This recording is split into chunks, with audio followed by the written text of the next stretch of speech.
So today you might be asking, yo, Gogo, it's a very hard chapter here.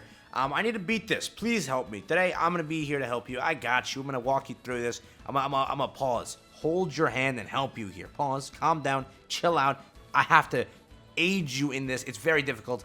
Let me tell you now. It's annoying, right? This entire storyline itself was annoying, very just weird. Like the OG demon itself also was weird. I'll make a video on that and talk about that too. What an annoying boss! Like, bro, like someone at Netmarble was like angry at us. Like, you know what? These players are annoying us so much. We gave them so many gems in this update. Let's proceed to hide these 30 gems in the storyline behind something. That OG demon is so annoying, but it is clearable. I did do it. You can see right here, it's all cleared. But for this video specifically, it's the entire every team that I can kind of formulate for the entire Demon King. So let's jump into it. If you're new to the channel, like, subscribe. Let's have some fun with it. So again, first things first, I'm doing this through replay story. This system is very useless in the fact that I don't get, like, when I do this on replay story, right? I don't get to the benefit of, first off, using a character that's rented to you, which is like on the bottom here, which is for regular storyline. I also don't get the benefits of food. There's no point. Like, I want just give the benefits of food at least. You have the button here. Why not give it? But how that works is that, so again, when I do recommend you any teams here today, that's going to be the first thing. But this is a team that you can use, okay? Remove Escanor, this isn't needed, but Death Pierce here, put Ragnarok Bond here, put any sub-unit that will buff these characters. The goal here, it requires RNG, so keep that in mind, but you should have Trader Melee, you summon on this banner, you summon on the Trader Melee banner. Should have it, alright? It's, again, useful in so many things. I'm hoping you got that. Green Gother was for free, Kizuna was for free. 2 of these units were for free. You really just need this. You don't need to ult with this, so don't expect a 6-6. You don't need one. For this team specifically, you're running RNG. I'll explain that in a second here. Again, it's going to be basic gear, attack, crit, HP. And it doesn't matter. Just use a bench line unit. Artifact support card set. I just use basic attack. Running HP food is good if you're gonna die constantly. Just use HP food. You'll out CC most likely, so you'll go first. So again, when I show this to you, I in this scenario did not out CC, which means that I had to use the RNG system, which I'll explain. But again, if you did cross this 320,000 CC line, guess what? You did out CC, you then go first, and what happens there is, you don't have to do this entire method, you just rank up Kizuna right off the bat, use her basic attack, and then use her, you know, gold buff. Use that instead, but that's only if you out CC, which a lot of you might not. 320,000 is not that easy, but if you're already decently high, and you use that rented melee unit, it'll help you. Just keep in mind that it does have boosted stats, so it could actually be better than what your melee is. Check it out there. Work around that one. But yeah, that's the team. Let's jump into it. Let's have some fun with this. Let's break it down. How this one works is you have to first hope for this demon right here, Demon King, whatever, to do 2 AoEs and 1 single target, and your Kizuna will survive. It's perfectly fine. Now, you have to also hope that you get either 2 Gother rank ups or just 1 or 2 Kizuna cards that can be merged into 1. So now what we're doing here, the whole point of it is, we're ranking up Kizuna to then give immunity to the entire team, and basically increase our stats so much that we can't die. Like we can't die. It's basically impossible. Kizuna will. She's like the sacrifice. We got to get rid of her to like make sure things work out. Poor Kizuna, she doesn't deserve that. But hey, you gotta make things happen, all right? Kizuna's not really helpful beyond this point, so we'll let Demon King over here nuke her out of orbit, which is it's fine. Everything's good here. Melee taking a little bit of damage, which does suck, but don't worry, he's gonna walk out of this like a real big chap and move about his day here. Take a little bit of damage again if you're running. If you get like a little worried, you can run a nice HP card set to recover that back, or just put Tarmiel's Grace on. Again, you want to crit, so I don't know if that's really the greatest idea. We have Escanor on bench, which doesn't really matter. Put Death Pierce instead. Probably a better idea. Yeah, put Death Pierce. Don't do what I just did. Yeah, do not do what I just did. Put Death Pierce on. But now we'll put a gold card up here, and then we'll do this, and we should kill. Yeah, we should kill. So that's the cheese way, but you have to restart so many times for RNG purposes to make sure like you pull the you know, rank ups and all that. So there is that. Whop that out of the way. Very, very simple, right? And again, you're going second, so this is a good, really good alternative. I'll show you the team here actually. So this is the team, right? This is the team that you can use. It's basically Trader Melee with attack crit. It's basically Gother with HP defense. It's Kizuna with HP defense, and it's I don't recommend using Escanor just to make sure your melee can crit. Use Death Pierce, but I didn't care. Like I'll show it to you like blatantly. I didn't use passive to actually help. Ragnarok Bond, anything like that to boost your stats and all of that would have been definitely more helpful. So fully up to you.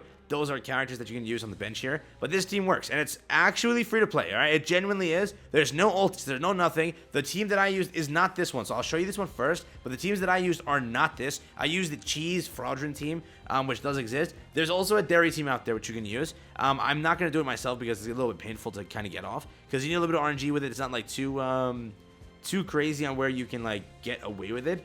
For the next team here, right, we're going to be running a beautiful and super annoying cheese team. It's the fraudulent Escanor team, right? Now, the thing is, there's two variations of this team, but you need kind of dupes, okay? In order to make this method work out, you kind of need some dupes here. I believe in this storyline, you actually have a reset, a free one. So let's say you do ult and you don't kill. Use that free reset that I think exists. I can't use it because I already beat this first try on the main stage. And then over here, I obviously don't get a free restart because I'm in the regular replay area. But I think you do have a free restart, right? So use that free restart to your advantage. It's right now during the festival.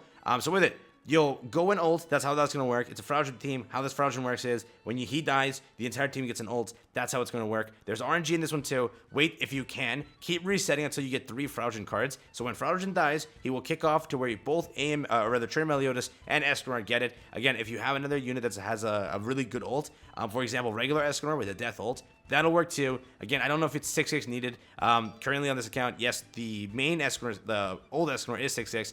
This Escanor is 5/6. That's what happened. But again, I did it on my account with a what, 2/6, which was fine. My old Escanor on that account also is 6/6. So that's what happens.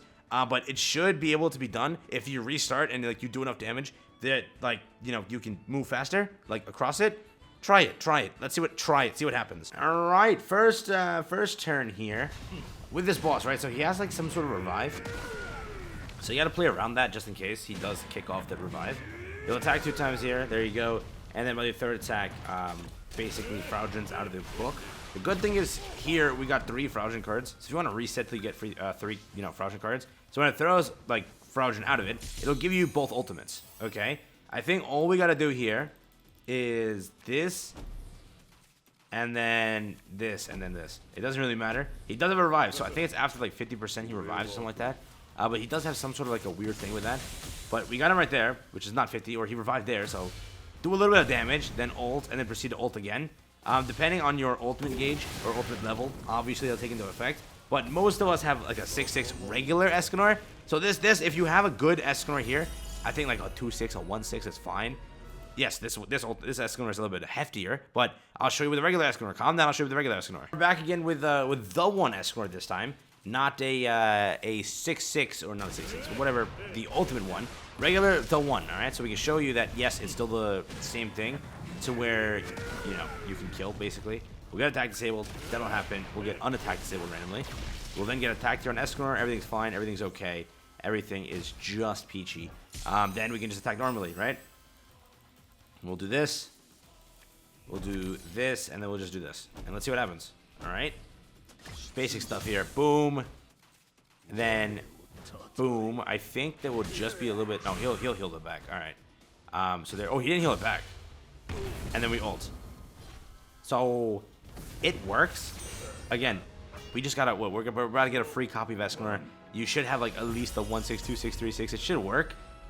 It should work. If you have anyone like a big ultimate, if you have Freyr, anyone with a big ultimate, this works. And again, if you get it where this guy dies and then you had 3 of his cards and you get both ultimates, it'll be a little bit easier so that you don't need a 6/6. So this team works. It'll take a few retries, but it works. It works. It does. But yeah, with that really being it, I gave you a semi-free-to-play friendly team, which is the first one. Just Trader Melly is the only non-free-to-play unit there, but it's still helpful. And then the second team is more heftier. If you have a good Escanor where he's built out a little bit more with the ultimate, he'll definitely destroy. I think a 2/6 or a 3/6 ultimate is enough on either one of those Escanors. I think that's enough. And again, you do have the revive, which I think is active on that stage. If it's not, then just ignore that entire revive advice. But I think it is active, so use that to your advantage to where you revive and you jump back in, and then as he destroys like your health, guess what? He already kicked off that revive. That doesn't happen. You can just go and destroy him. So try it. See how that goes. With that being said, I'll catch you in the next one. Have fun, stay safe. Yeah, it's been it for me.